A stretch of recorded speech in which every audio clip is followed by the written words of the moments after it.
nous arrivons maintenant à l'autre question cruciale. Combien faut-il de nains pour creuser en 2 jours un tunnel de 28 mètres dans du granit? Qui s'appelle aussi gestion du personnel minier en zone de creusement intensif. Vous savez combien nous autres... De petite taille, minier de petite taille. Oui, nous aimons le langage administratif, hein, beaucoup. Alors, donc, le sujet. Le granit. Voilà. Le granit est une roche magmatique plutonique à structure grenue, c'est-à-dire entièrement cristallisée, formée par le refroidissement lent et en profondeur d'un magma issu de la fusion partielle de la croûte continentale. C'est une roche acide, composée principalement de quartz, de feldspath potassique, de plagioclase sodique et de mica. Les roches volcaniques sont des rhyolites, blablabla. Bon. Il y a du mica dedans, vous avez le chocolat avec les vaches violettes? Oui, oui. Vous avez dit que la marmotte, elle est dans le papier d'aluminium. Vous avez tous compris que c'était une roche dure. Donc c'est pas si facile que ça de creuser dedans. Les nains. Les nains sont des êtres humanoïdes de petite taille, avec une barbe, 2 bras, 2 jambes et un casque. Et une odeur pestilentielle. Ils sont aussi très durs et très acides. Slide suivant. Un nain seul, muni d'une pioche standard, avance à la vitesse de 3 mètres par jour, sur un modèle standard, granit standard, avec une pioche standard, qui permet le passage d'un nain et de son équipement. Standard. Voilà. Sachant qu'on ne peut pas mettre plus de 3 nains en même temps, on travaille sur un tunnel standard, parce qu'il manque de la place, donc ils n'arrêtent pas de se battre. On voit bien que s'ils étaient plus de 3, non, c'est ma pioche, non, c'est mon bout de caillou. Donc, ils arriveraient donc à 9 mètres par jour, soit 18 mètres en 2 jours. Donc c'est pas assez, c'est insuffisant pour atteindre 28 mètres. Nous considérons bien sûr qu'on attaque le tunnel par un seul bout, parce qu'il y a toujours des petits malins qui disent « Ah oui, mais alors, nous, c'est votre bout et tout. » Non, non. Donc, sur le slide suivant, nous verrons qu'on ajoute une équipe de nuit.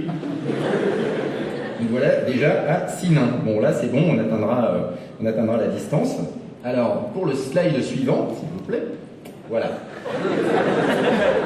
Il faut un nain pour approvisionner l'équipe en bière et en nourriture de façon régulière, afin que le travail ne s'arrête pas. Ce qui nous ferait donc 2 nains supplémentaires, un pour le jour et un pour la nuit. Mais n'y a-t-il pas un facteur à appliquer au rendement de l'équipe de nuit? Parce qu'il est bien connu que les nains travaillent le jour et boivent la nuit. Chaque chose en son temps. D'accord. Je vous laisse continuer, professeur. Oui, oui. Voilà. Alors, il est évident qu'un nain quasiment inactif, celui qui apporte la bière, boira 4 fois plus qu'un nain au travail. Puisqu'il aura accès au tonneau, il sera donc ivre et inutile 4 fois plus rapidement. Ce qui fait qu'il devrait être remplacé plus vite qu'un nain qui travaille. Envoyez donc la diapo 6.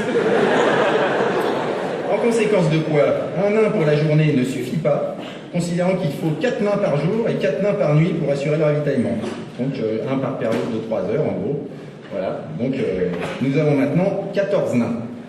Professeur, peut-on tenir compte du fait qu'au bout d'un certain temps, le nain ivre-mort est laissé dans un coin dégrise? À ce moment-là, on peut peut-être le réintégrer dans l'équation. Non, mais non. En fait, parce qu'il va se battre avec les autres et tout, qui diront que c'est leur tour. Alors, ça va devenir compliqué. Vous allez voir, déjà, c'est largement assez compliqué. Alors, la diapo suivante, s'il vous plaît.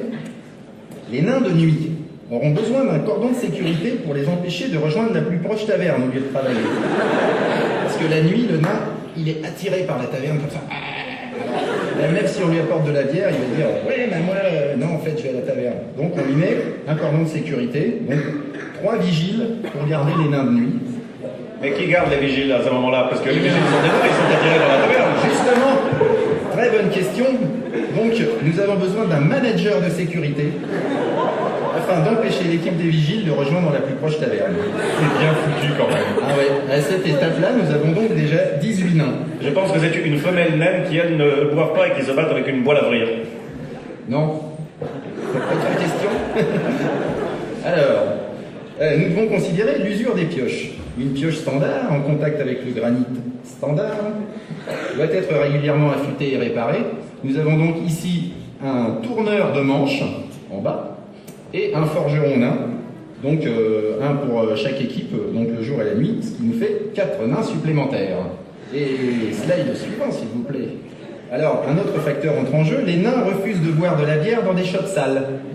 Alors, c'est pour eux une grave entorse à l'hygiène. Alors, c'est un peu bizarre. C'est la seule entorse à l'hygiène d'ailleurs. Ouais, oui, c'est un peu bizarre de la part de gens qui prennent un bain par an, mais c'est comme ça. La bière, c'est dans des shops propres. Donc, nous avons besoin d'un plongeur par équipe, soit 2 nains supplémentaires. Mais rappelons que les nains ont un sens de l'hygiène assez développé, puisque quand ils font la cuisine, ils se lavent toujours les mains après avoir manipulé les aliments. Ah oui, je m'en rappelle de ça. Voilà, envoyez donc la prochaine diapositive. Alors, tout se complique. Maintenant que nous avons ajouté des nains, il est clair que l'équipe des vigiles de nuit doit être doublée, afin d'équilibrer les forces pour empêcher tout le monde d'aller à la taverne. Nous ajoutons donc 3 vigiles et un manager de plus pour la nuit. Diapo suivante, s'il vous plaît. Vous avez tous compris qu'il devient évident qu'un nain seul ne pourra pas ravitailler tout le monde de façon satisfaisante. Hein. Ah non, moi j'avais pris cette bière-là, ah non, mais la blonde c'est pour moi et tout. Il faut donc doubler l'équipe de ravitaillement de jour et tripler l'équipe de nuit, à cause des vigiles supplémentaires. Bon, c'est déjà assez compliqué, ce qui nous fait 12 nains de plus. Et diapo suivante, on se rend compte qu'un plongeur ne suffit pas pour laver la vaisselle de tout le monde. Donc on a encore besoin d'un plongeur supplémentaire pour le jour et pour la nuit. Diapo suivante, voilà. Donc à ce stade-là, nous avions 42 nains. Et on se rend compte que finalement, même avec une meilleure vision nocturne que les humains, les nains, c'est quand même pas les elfes, hein, la vision nocturne. Alors, ce qui se passe, c'est quand ils creusent la nuit, bon, bah, je te fous un coup de pioche dans le pied, je te fous un coup de pioche dans l'œil, puis après, les tunnels, c'est pas carré, quoi. Alors, bon, c'est pas rond non plus, c'est un peu bizarre. Donc, il faut une équipe d'éclairage de chantier, donc des porteurs de lanternes. On ajoute 4 porteurs de lanternes pour l'équipe de nuit. Et, qu'est-ce que je disais d'autre? Diapo suivante, s'il vous plaît. Voilà. Alors, la présence d'un grand nombre de nains et de bières au même endroit peut à tout moment dégénérer en bataille. Alors, bon, ça peut être pour diverses raisons. Hein. Oui, mais le tourneur de pioche, il a piqué le marteau du forgeron, et puis le manager, il est pas sympa avec les mecs et tout. Donc, nous avons besoin d'un guérisseur nain par équipe, un pour le jour et un pour la nuit, soit 2 nains supplémentaires. Conclusion. Pour creuser un tunnel de 28 mètres en 2 jours dans du granit, il faut 48 nains. Voilà. Vous en savez assez.